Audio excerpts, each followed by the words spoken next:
All right. Should be live and good to go. Hello, my friends and strangers. Yes, live, good to go. I hope everybody's doing well this particular Wednesday. It is Wodan's Day. And this week we are talking about Uruz. Uruz is one of my favorites, the great manifestor, as I call it. But before we get into Uruz, I had a question from somebody about what is Wodan's Day? Why Wodan's Day? What does that mean? So, Wodan's Day actually comes from the origin of the days of the week. Originally, it started with Babylonia that had the days of the week named after all the major planets that you could see: the sun, the moon, Mars, Venus, Mercury, Saturn, and Jupiter, right? And then the Romans took it up, and those were also the names of their gods. For the Norse, they followed similarly, but theirs were named after their gods. Well, so they had after the sun for Sunday, after the moon for Monday, but then Tuesday was Tyr's Day, Wednesday was Wodan's Day, which Wodan is Odin's original name. Odin is the later anglicized name for Wodan. And Thursday was Thor's Day. Friday was Frigg's Day. And Saturday was a little different. Saturday didn't follow like the other culture. Saturday was basically the word, which I don't know how to pronounce it, so I'm not even going to try. It translated as washing day, which is Saturday was in Norse culture. It was the day of the week that they all bathed and washed themselves. Because, yes, back then it was only once a week was the norm.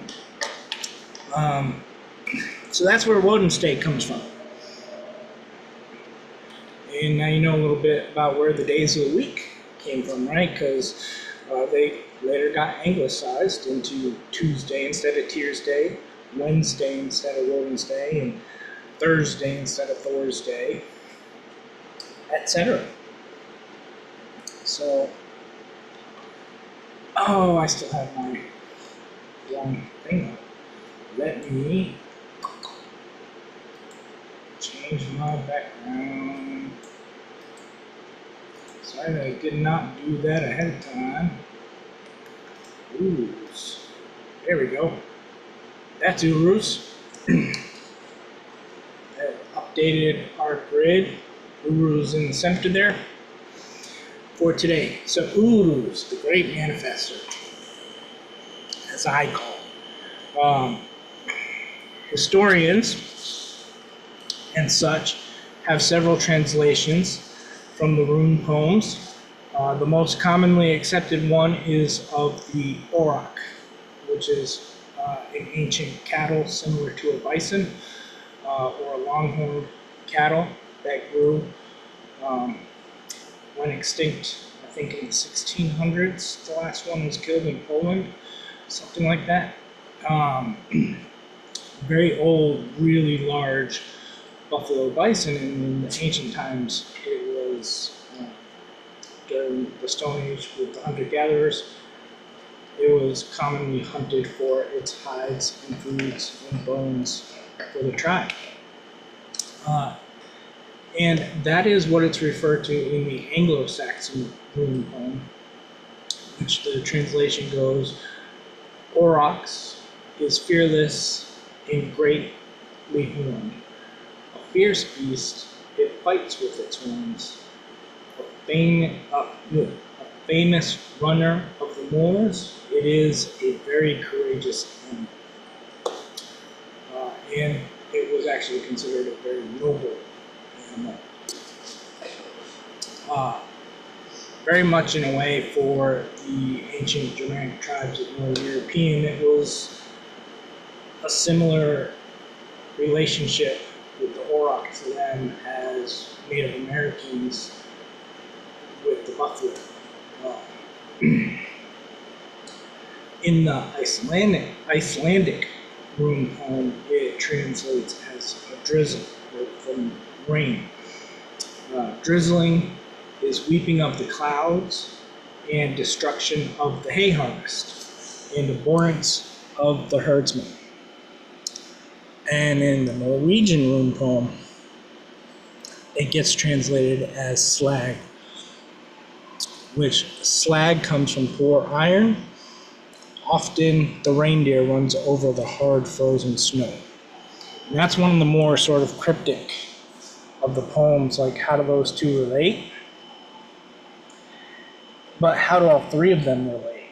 Honestly, you've got a big giant cattle, essentially.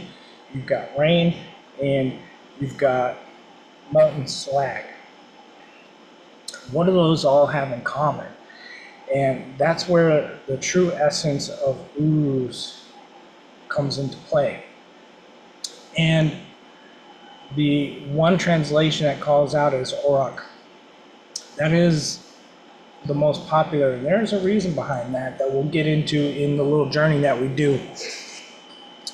Because not every Runa that came to us to Earth bonded with people. Some bonded with creatures. And this is actually where the truth behind the myth, the truth behind the myth of Auluma, the great Auroch that created the world, supposedly, comes into play. So, what all of those things have in common? Uruz, Uruz, Uruz. Uruz is wild energy, natural energy, like energy of creation, energy. And this is why I refer to it as Great Manifestor. When using it in healing, it's more of a support rune than a direct rune of anything else. And it is one that I use in so many grids. So many grids. Not all of them, but especially when there is some deeper healing work to do, Uruz plays a part.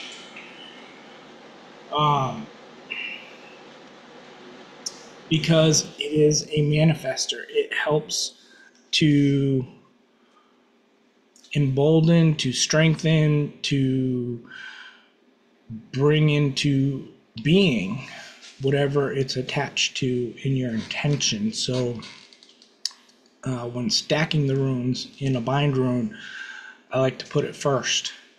And whatever it comes after, that's what we are trying to bring into play. More strength, more healing, more destruction if the particular trauma that we're trying to clear is something really deep rooted and seated. Uruz will bolster with Hagalaz to be more powerful and make Hagalaz more effective. So it's a support rune when it comes to healing. And it is one that, like all the other runes, there's no negative connotation if it's reversed. Versus, so that's the traditional form, and the reverse would be upside down with the prongs pointing upwards. But it is one that does not have in healing a different connotation because of the way that we use it. It is all about support and manifesting and bringing into greater sense, greater power, whatever we're trying to do. So it works the same way, whether upright or reversed. The only difference would be like the other runes where there isn't a negative connotation. It would be whether we're working on something that is mental or spiritual versus something that is physical. So I would put it in the reverse with the prongs pointing upwards if we were working on a physical ailment. But most of the time we're working on mental or spiritual, so it's in the traditional positioning as you see right there. So Uruz, the great manifestor, wild energy. Uruz, the Runa, is that kind of support personality. And it's been a few sessions, so I want to go back to a little explanation of the Runa for you, because I've also had some questions on that after last week's episode. And do remember, you can go back. I am posting these. I'm recording these, posting them on my YouTube, so you can go back and you can catch up on the previous episodes. But I'll do a little recap every few episodes. The Runa, they came to me during my own healing journey when I unlocked my past life way in the distant past, where I was a satyr, kind of oracle diviner with using the runes. And in that life, I did it as sort of an advisor to the tribal chief to help plan things. When I started to unlock those memories and recall how to use the runes in this life, I started to use them and study them more and further, and that's when the Runa came to me as spirit guides. Runa is what I call them, because their own name for themselves is beyond my comprehension in terms of how do I say that? Yeah, I'm not even going to try. So I just call them Runa because that's the Icelandic word for runes.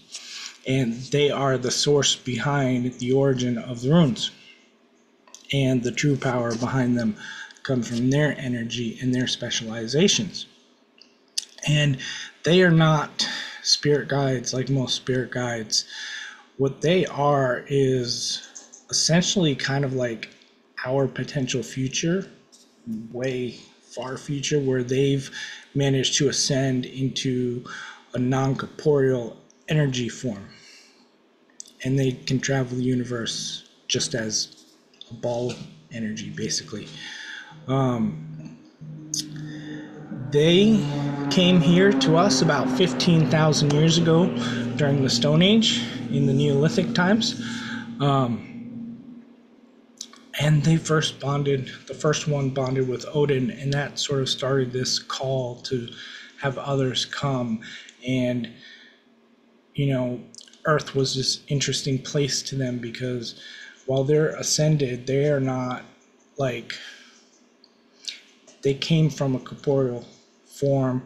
They're still sort of freshly ascended at that point, and they still have distinct personalities and differences between them that they're kind of, you know, each one is their own little difference in specialities in what they do, similar to us, but just non-corporeal. So 15,000 years ago, it started with Anzus and Wodan, and he bonded with Wodan, and that started things, and they called to more, and more came, and each one had their name, and that's where the rune name comes from. And the rune symbol, you know, back then in Stone Age, we only had crude stone tools, carving into stone and wood and, you know, raw hides and stuff. So it was a very angular, simple form of representing that idea, that concept of what that Runa sort of represented and what their speciality was. And the runes themselves were meant as a focus for calling in their energy and using their particular speciality. So, Uruz. Uruz is one of the ones that did not bond with a human. Uruz bonded with an auroch because it was more in alignment to its frequency, in that Uruz was, I guess the way to put it is, they were more of a chaotic type in terms of not the same sort of code of honor as the other ones. Uruz just wanted to like be out and do whatever. It didn't really want to follow rules.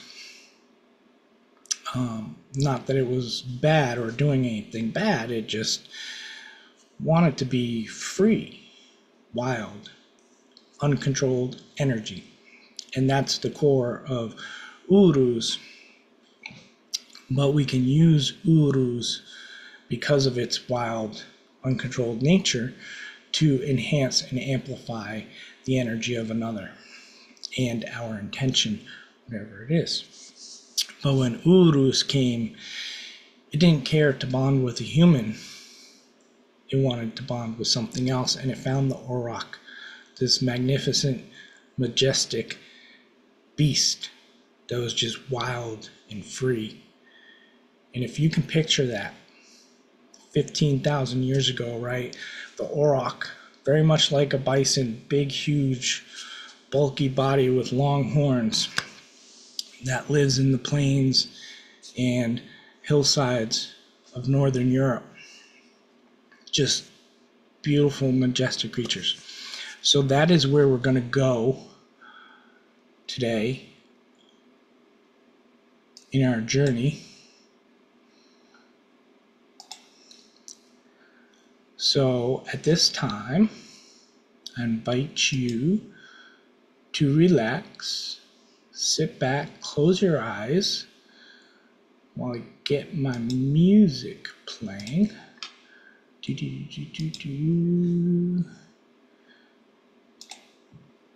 And I want you to start to relax. This is going to be, if you've not joined me on one of these, this is going to be a slightly different version of the quantum trance journey that I do for the healing sessions. Only in this one, we are not visiting your own past and trauma like we do in the healing. We are visiting this broad past in human Earth history to witness the bonding experience when this particular Runa came to Earth.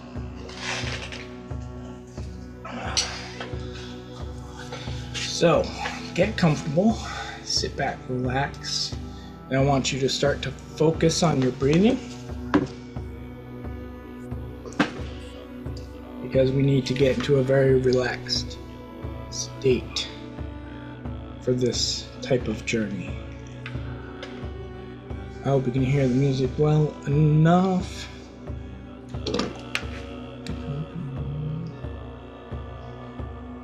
It's playing. Okay. So yes, sit back, relax. Close your eyes, focus on your breathing. Deep and slow, crown to toe.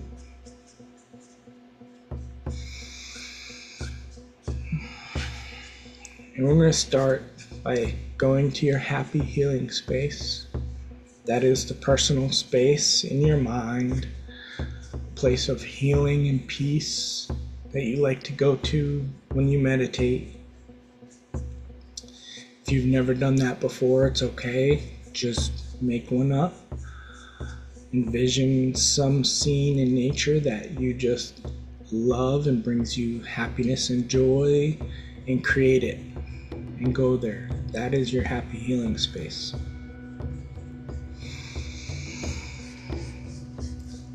And just breathe in deep and slow.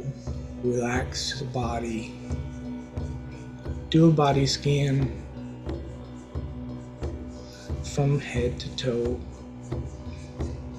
And just any tension that you feel, push it down with each breath as you go. Down, down, down, down from the crown, through your forehead, down through your cheeks and your jaw, down, down, down. Just relax. Let your body shift naturally and become comfortable. Down, down, down. Down through your neck and your shoulders. Just let your shoulders shift and settle into place. Down, down through your chest. Down through your abdomen. Through your hips. And just let your hips shift a little and get into that perfect, comfortable sitting. Down, down, down. Down through your calves. Down through your ankles. And just picture your bare feet wiggling in the grass or the sand or the water, wherever you are. Grounding, warm and comfortable.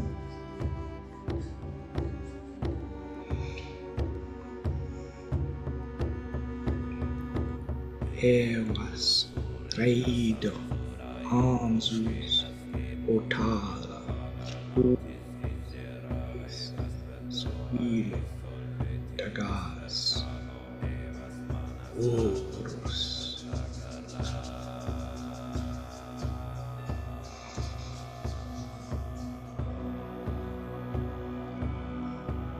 Now that you are relaxed and comfortable, a door appears in your happy healing space, etched in runes.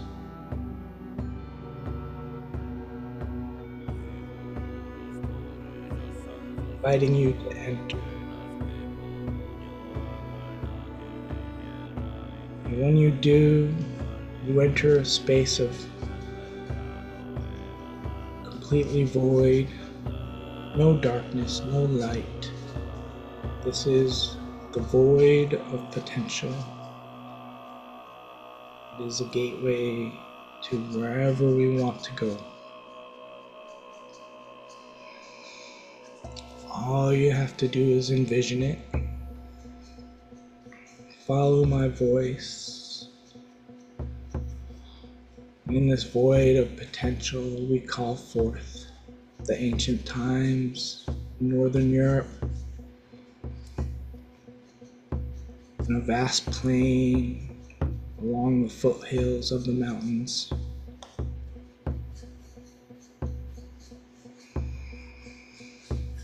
In that plain, hundreds of auroch roam free, grazing on the grasses and bushes.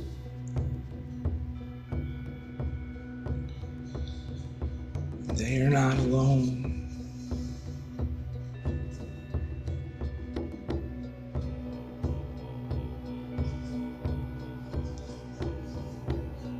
They are being hunted by the ancient Germanic tribesmen that live in the area.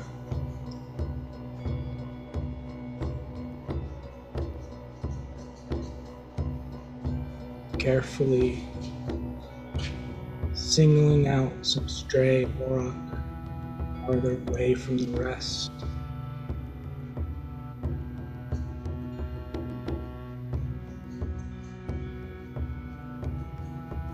Creeping through bushes and trees at the edge of the plain, finding their path. That one smaller auroch is just not keeping up with the herd.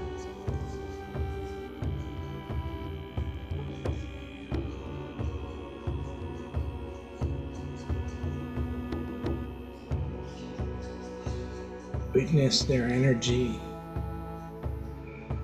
the energy of the auroch.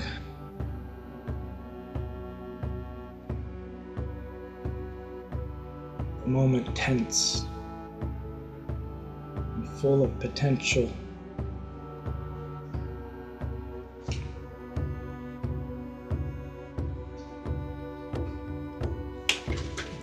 And like that, they spring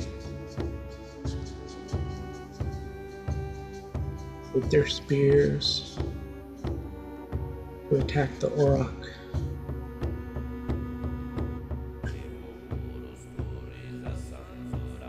But what they didn't see was a flash of energy. That was Uruz bonding with this Auroch.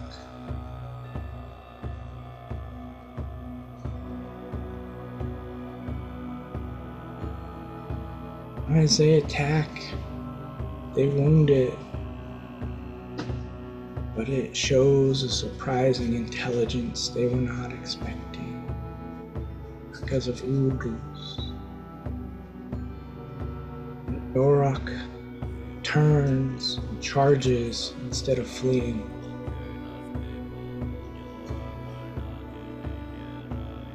It quickly tramples one of the hunters, kicks aside another, chases down a third.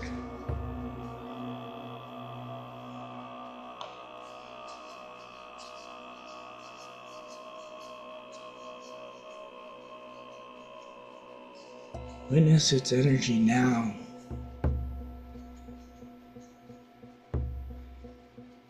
Chaotic, wild, powerful.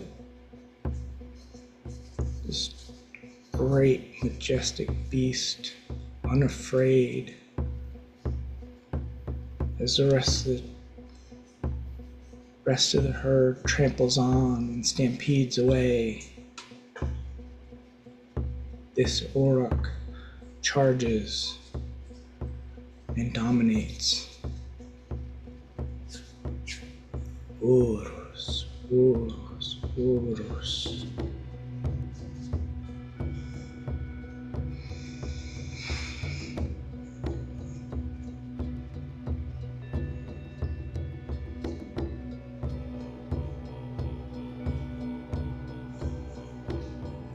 One of the hunting party manages to escape and run.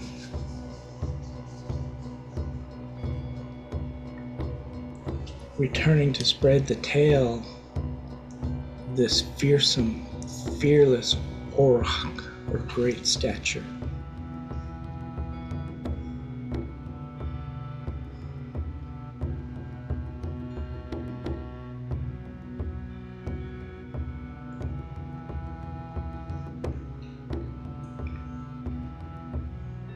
This is the power of Uruz, Uruz, Uruz.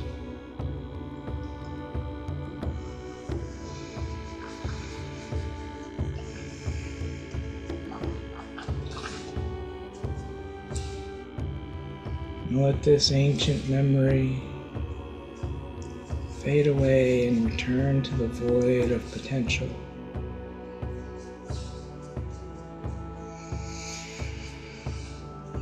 Continue to relax and focus on your breathing, deep and slow.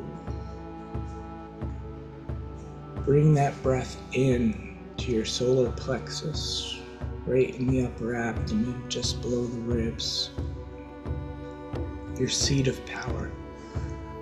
That is where we want to meet Uruz in terms of chakras. In your solar plexus, breathe there, focus there. Uruz empowers, Uruz strengthens, Uruz creates.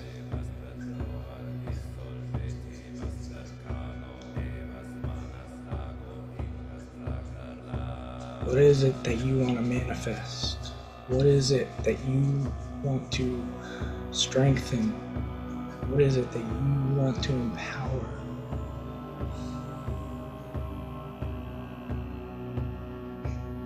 Breathe into your solar plexus and call out for Uruz, Uruz, Uruz, Uruz, Uruz, Uruz, Uruz, Uruz.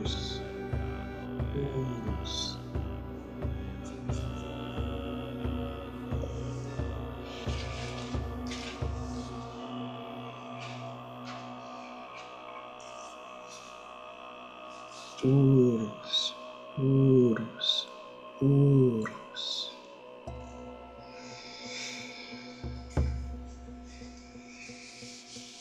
Picture that energy bright as the sun before you, strengthening, empowering you and your will.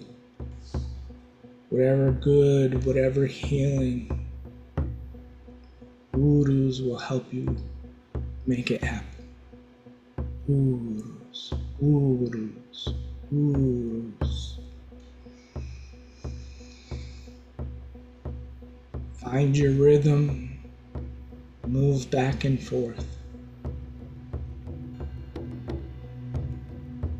A movement of action, of meeting, and call Uruz, Uruz, Uruz, Uruz, Uruz, Uruz.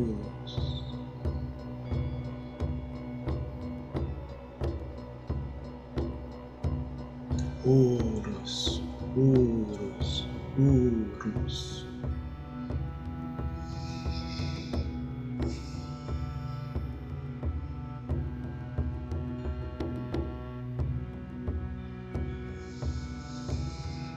Uruz, Uruz, Uruz.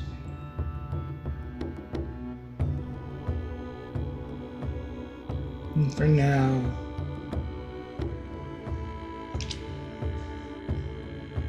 slowly wiggle your fingers and toes. Stretch your arms and legs and come back to the present time and space. You may return and visit with Uruz at any time in your meditations.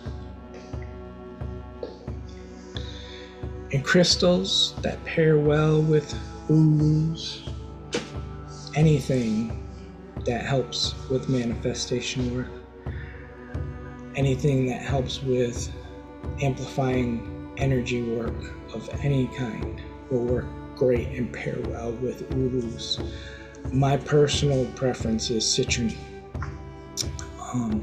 but again, any kind will work. If it helps to empower manifestation of some kind, if it helps to amplify energy, so quartz, or many types of quartz are good, but there's a huge list, too huge to really go through all of them, so just know, if it helps with manifestation, if it helps with amplifying energy, it will pair well with Uruz for whatever work you are doing. And as always, feel free to comment, to ask questions. I don't pay attention to chat if it comes up during the live, but I go back through it and check it, and I'll answer questions or comments. And also, when I post it on YouTube, you can comment there as well. I thank you. I thank you for coming and visit and sharing your time with me today. Fehuunio de Gaz. You'll eventually learn what that means. Stay blessed, my friends, and I'll see you next time.